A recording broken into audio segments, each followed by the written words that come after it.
Khairatabad MLA దానం sir government మారినప్పుడల్లా ఆగమాగం అవుతుంటాడు. గోడ దుంకి గొంగిడి కప్పుకున్నట్లు సార్ అందరికంటే ఓ అడుగు ముందే ఉంటాడనే అభిప్రాయం ఉంది జనాలల్లా. వైఎస్ చంద్రబాబు సార్లు సీఎం ఉన్నప్పటి సంది నడుస్తుంది కథ. ఇగో ఇప్పుడు మళ్ళా బీఆర్ఎస్ కెళ్లి కాంగ్రెస్ లకు పోయేసరికి గులాబోలు గుస్సా అవుతుండ్రు. దానం సార్ మీద అనర్హత వేటేయాలని ఇవాళ పొద్దున్నే స్పీకర్ సార్ ను కలుస్తందుకు పోయిండ్రు. స్పీకర్ సార్ కోసం వీళ్ళు బయట కూర్చొని తౌసు పడుతుంటే షాన్ సేపటి దాకా లోపలికి విలువనే లేదట. చూడంగా మొత్తానికి స్పీకర్ సార్ పిలిపించి వాళ్ళు ఇచ్చిన లెటర్ తీసుకుండు. వచ్చిన ముచ్చటంతా ఒకసారి మళ్ళా చెప్పేసిండ్రు. అటెనక బయటకు వచ్చినాక హుజూరాబాద్ ఎమ్మెల్యే కౌశిక్ రెడ్డి సార్ మాట్లాడిండు. దానం మీద ఫిరాయింపుల యాక్షన్ తీసుకోవాలని డిమాండ్ చేసిండు. రేవంత్ రెడ్డి గారిని చూస్తున్నా బాగా నవ్వుతున్నాడు.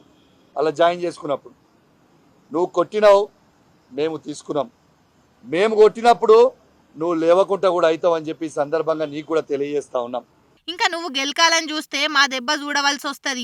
మేం కూడా కొడితే కదా అట్టుకునుడు నీ వశం కాదు.